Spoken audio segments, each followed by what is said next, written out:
অনেক বছর আগের কথা। এক শহরে বাস করতেন এক বিখ্যাত বেশ্যা নারী।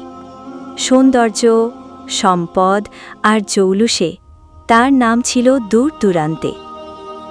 প্রতিদিনই কেউ না কেউ তার কাছে গুনাহ করতে আসত।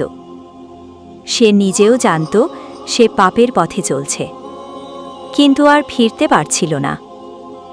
নাফস ও দুনিয়ার মোহ তাকে আষ্টিপৃষ্ঠে বেঁধে রেখেছিল। একদিন সেই শহরে এক মহান ওলি আল্লাহর আগমন ঘটে।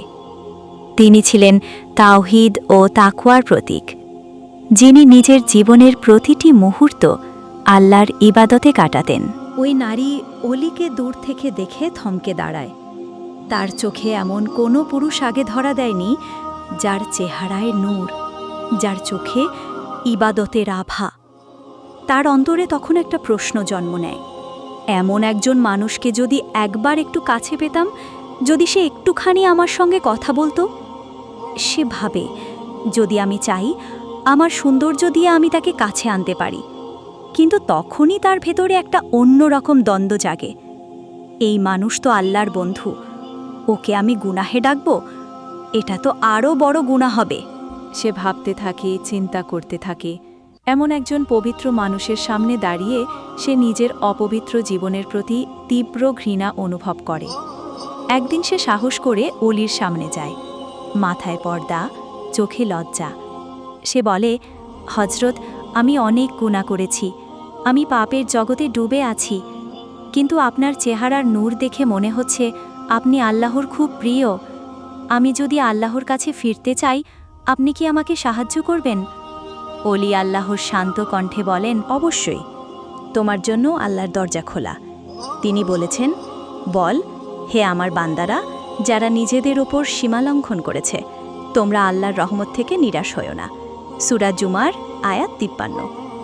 এই আয়াত শুনে সেই নারীর চোখে অশ্রু ঝরে পড়ে। সে কাঁদে, হাউমাউ করে, বলে, আমি আর সেই নারী হতে চাই না, আমি বদলাতে চাই, আমি আল্লাহকে। তবে আজই শুরু করো, আল্লাহ সব গুনাহ মাফ করে দেন যদি বান্দা খাঁটি অন্তরে। এরপর সেই নারী তার বাড়ি থেকে বের হয়ে আসে। সাজসজ্জা, অলংকার, বিলাসিতা সব ছুঁড়ে ফেলে দেয়। লুকিয়ে থাকতে থাকে মানুষের চোখের আড়ালে, অশ্রুসিক্ত চোখে দিনের পর দিন ইবাদাত করে। সে এতটাই বদলে যায় যে শহরের লোকজনও অবাক হয়ে যায়।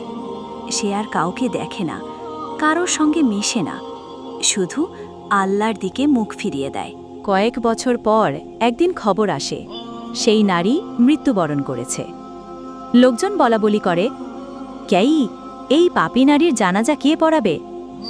কিন্তু তখন সেই অলি আল্লাহর ঘোষণা দেন, আমি এই নারীর জানাজা পড়াব, কারণ আমি সাক্ষ্য দিই সে খাঁটি তওবার মাধ্যমে আল্লাহর কাছে ফিরে এসেছিল।